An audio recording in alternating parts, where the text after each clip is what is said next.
Bonjour, c'est Joël de moncoachdegolf.com. Bienvenue dans cette nouvelle vidéo dans laquelle je vais vous expliquer comment sortir des bunkers en une seule fois. Vous avez été nombreux sur le blog à me demander de faire une nouvelle vidéo sur comment sortir des bunkers de green. Et bien justement, je réponds à vos demandes et c'est chose faite aujourd'hui. Alors, très certainement que dans ce genre de situation, vous n'êtes pas toujours serein. C'est-à-dire que vous ne savez jamais si la balle va sortir loin, si elle va sortir près, si vous allez prendre beaucoup de sable, pas beaucoup de sable. Et beaucoup de joueurs, même des joueurs qui sont classés un chiffre, ont du mal tout simplement à sortir des bunkers.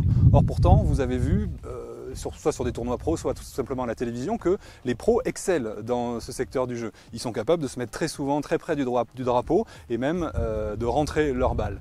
Ils sont souvent même plus efficaces dans le bunker que autour du green en approche. Alors, pour quelle raison? Eh bien, tout simplement parce qu'ils respectent trois points clés essentiels, et ces points clés, c'est justement ce que je vais vous présenter aujourd'hui. Alors, le premier principe pour sortir du bunker à chaque fois, c'est de prendre à chaque fois la même dose de sable. Si une fois vous me prenez très peu de sable, voire pas de sable, et l'autre fois vous en prenez 2 kg, forcément la réaction de la balle va être complètement aléatoire et vous n'arriverez jamais à sortir facilement et régulièrement des bunkers. Donc la première clé, c'est de prendre toujours la même dose de sable, et on va voir comment. La deuxième clé, c'est d'arriver à faire glisser le club. Vous avez remarqué, les bons joueurs ou les pros, quand ils jouent, on voit que le club glisse et rebondit dans le sable, il ressort aussi facilement qu'il est rentré, alors que la plupart des amateurs ont plutôt tendance à bêcher, à creuser dans cette situation. Et enfin, la troisième chose, le troisième point clé, c'est d'arriver à diriger convenablement son approche, puisque pour réaliser le deuxième point clé, on doit faire une modification au niveau du grip, que je vais vous donner maintenant, et cette modification au niveau du grip va jouer sur la direction, et il va falloir faire un petit ajustement, et je vais vous montrer ça tout de suite. Alors, pour respecter ces trois points clés, j'ai créé la technique arc. La technique arc consiste tout simplement à appliquer trois concepts et trois principes fondamentaux. Le premier, c'est le A de arc, c'est assiette. L'assiette, c'est tout simplement la hauteur, on va dire, de votre ceinture. Ici, on va considérer que ça, c'est l'assiette.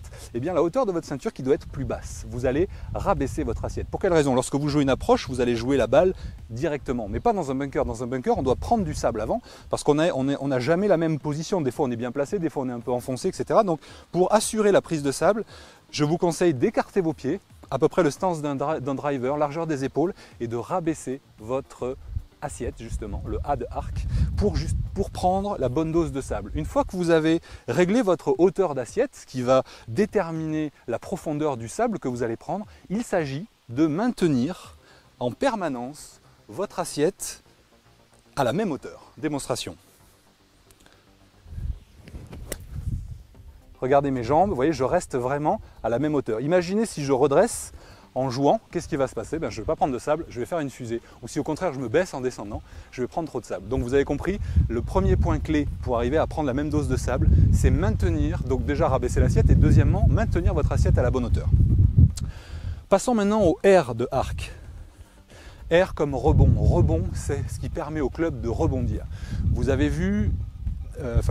oui, vous voyez les planches de surf, elles ont un rebord qui remonte, ce qui permet à la planche de glisser facilement sur l'eau. Imaginez si on mettait la planche de surf à l'envers avec le bout qui pointe vers l'eau, vous imaginez ce qui se passerait. C'est pareil avec votre sandwich.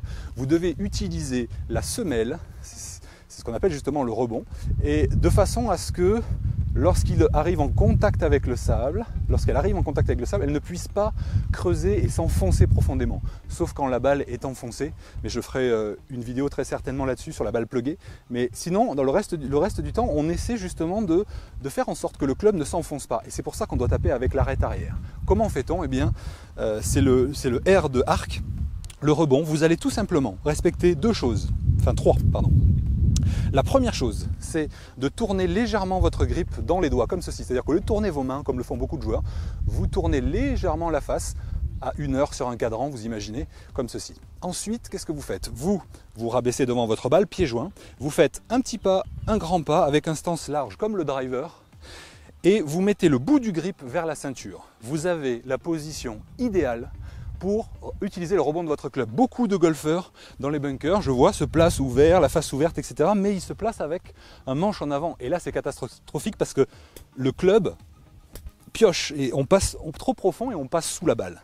Alors que si vous utilisez le rebond, avec mes 3 points clés, le club glisse à chaque fois. Regardez, j'élargis mon stance, je mets ma balle à gauche et je dirige le grip vers la boucle de la ceinture. Et là, regardez ce qui se passe. Le club glisse parfaitement et la balle, vous voyez, s'envole et sort très facilement. Le club rentre et ressort. Et enfin, la dernière chose, vous avez remarqué que pour bien utiliser le rebond, la première étape consiste à tourner votre club. Et là, si vous ne faites rien et que vous restez aligné vers la cible, votre balle va partir obligatoirement un petit peu à droite. Donc le but est tout simplement de vous orienter légèrement à gauche et d'appliquer les 3 principes, assiette, rebond et couper. Le C de couper consiste à jouer dans la direction des pieds, donc légèrement vers la gauche du drapeau. Et vous voyez que là, mon club glisse parfaitement et ma balle se dirige vers le drapeau. Voilà, mettez en application ma technique arc dès votre prochain parcours et je suis sûr que vous allez sortir des bunkers comme une fleur à chaque fois.